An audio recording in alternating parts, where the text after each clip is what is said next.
This is Dolany TV. Good morning, ladies and gentlemen, and welcome back to another edition of Edmonton Oilers discussion here on the channel this fine Sunday.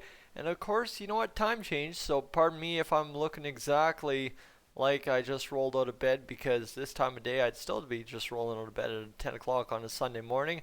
But it's only 9 o'clock on a Sunday morning, so it's even more dramatic at this point. But ladies and gentlemen, today I want to take a minute because every single time we talk about the Oilers doing anything the rest of the offseason, there's always 3 or 4 comments regarding James Neal. Well, why don't we trade James Neal? Well, why don't we buy out James Neal? And straight up, okay, we're going to discuss why you don't do that this season or this offseason, whatever you prefer, because you know what? There's a lot of value you can get out of James Neal still this season. So first off, we'll address the buyout issue. The buyout issue, I believe the window is now closed unless we do. I think there's some stipulation where if we do something, we are allowed to do a buyout or something. I believe that was the situation with the Canucks. I didn't follow that close enough, but there's possibly something there. But totally, whatever the rules may or may not be, that is not my concern. Because straight up, ladies and gentlemen, if you are cheering for the Oilers to carry more dead cap space in 2021, you need to really reevaluate the Edmonton Oilers cap situation and the cap-friendly team page, because right now, going into the 2021 season, we owe $750,000 to Milan Lucic for him to play for the Calgary Flames next year.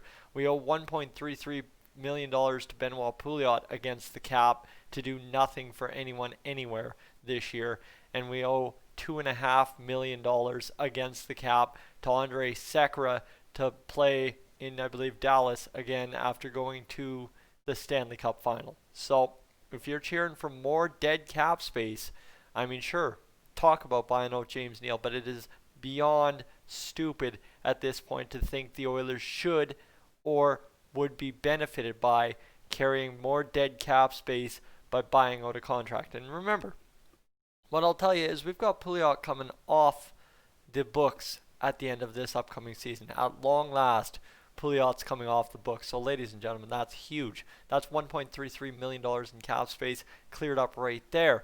Then you're only 2 years away from being done with Sekera and Lucic, and combined, those two guys are only $2.25 million for each of the next 2 years after this upcoming year. So suddenly, yeah, the cap space frees up, but that does not justify buying out James Neal, who will give you a buyout number on him right now, because this is where it gets really messy really quick.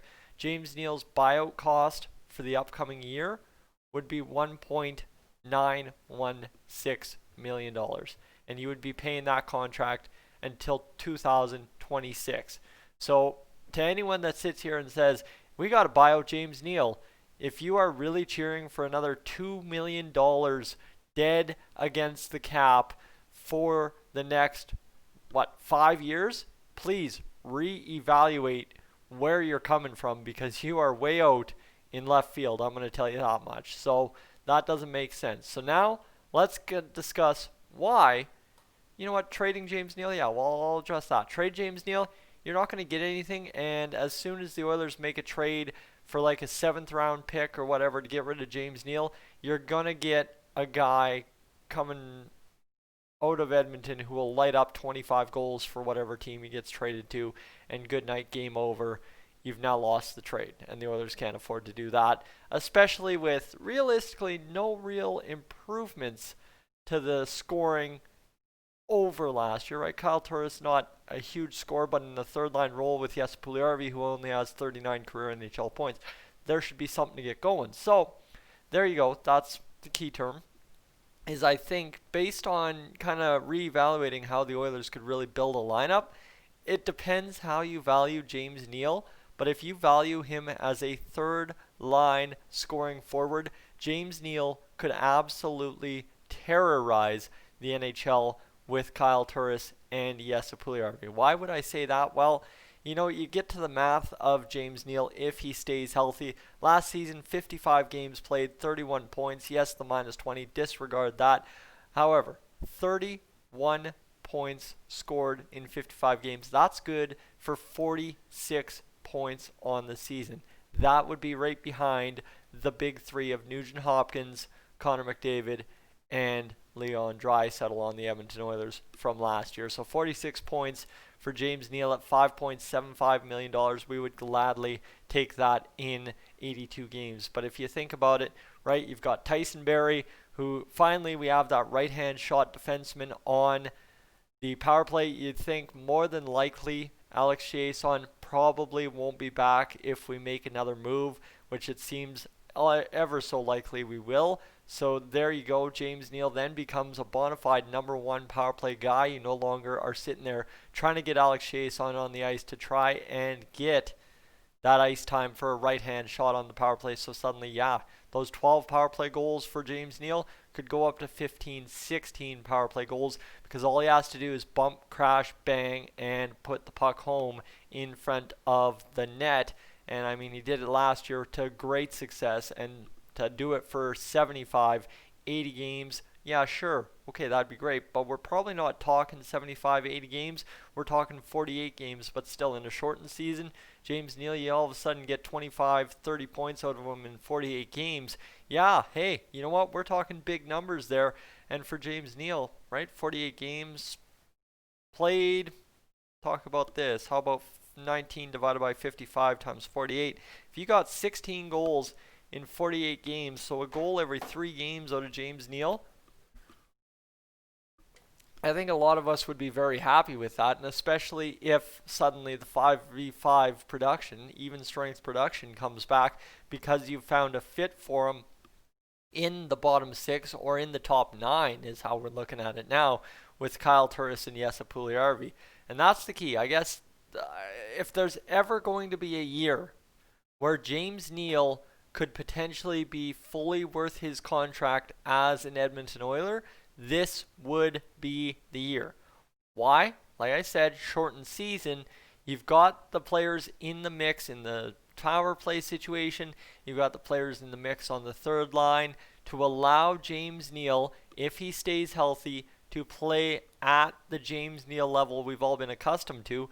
And remember, the guy scored 20 goals last year. Yeah, the stats actually might only say 19, but it was prorated. He scored 20 goals last year, which he's done every year since way back in 2011, minus the year with Calgary Flames. So yeah, the guy is a 20-goal scorer, and all of a sudden, yeah, you know what? You add up a shortened season, and he starts as hot as he did to start the year last year, right? You think about the hat tricks and stuff like that early last year.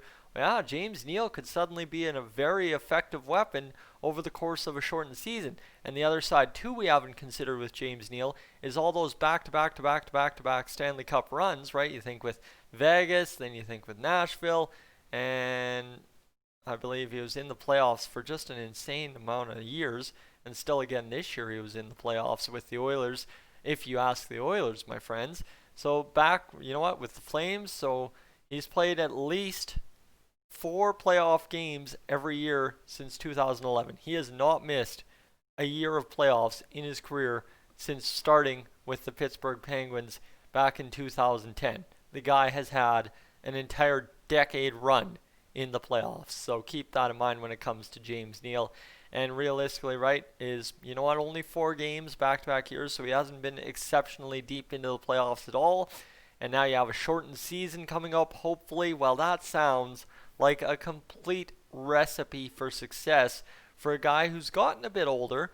He's worth a lot of money against the cap, but you have no other good options to use him, right? You can't trade him, you can't buy him out. So what do? You go out there and you deploy him in a third-line scoring situation with Kyle Turris and Jesse Puljujärvi, 2 guys that are there to succeed themselves, and James Neal still a guy who's trying to rebound after that horrible year in Calgary. And great, right there, you've got a line that's driven, motivated, and will produce if given the ability to. And you think about James Neal, he'll be on the power play as well. And with Tyson Barrie back there, there's a lot to like about what James Neal can bring on an Edmonton Oilers power play, especially if Mr. Alex Chiasson has been moved out by the time the NHL season starts. So again, right? It's pretty easy to dial down in a shortened season how James Neal can be fully worth his contract, and therefore it is not worth paying him $2 million thereabout until 2025, 2026 to not play for you. By then he'll be retired and he'll still be counting against our cap. And then of course you've got the other situation in which for the Oilers, you'll be sitting there if you trade him, he'll be lighting up the league and probably score 20 goals in 48 games and go to the Cup final again. So, you know what? You got to use the guy. You got to give him a chance to succeed. And we're going to give that to Kyle Turris and Jesse Puljujarvi. So why not James Neal? Ladies and gentlemen, I'm Tyson. This is Dollar TV. Thank you so much for tuning in to this morning's edition. I think I've cleared it up. I will, as always, catch you a little bit later on. Sunday's a busy day here on Dollar TV. It's November 1st, time to grind a whole new month. We had a crazy month in October, and now I have to get into the breaking down of the numbers a little bit later on today, and you will see a post from me on the community tab updating you on the Joey Moss donation to the Winifred Stewart Association here from Dollar TV, and you guys who watched the Joey Moss video the other night. Guys, I am up on out of here.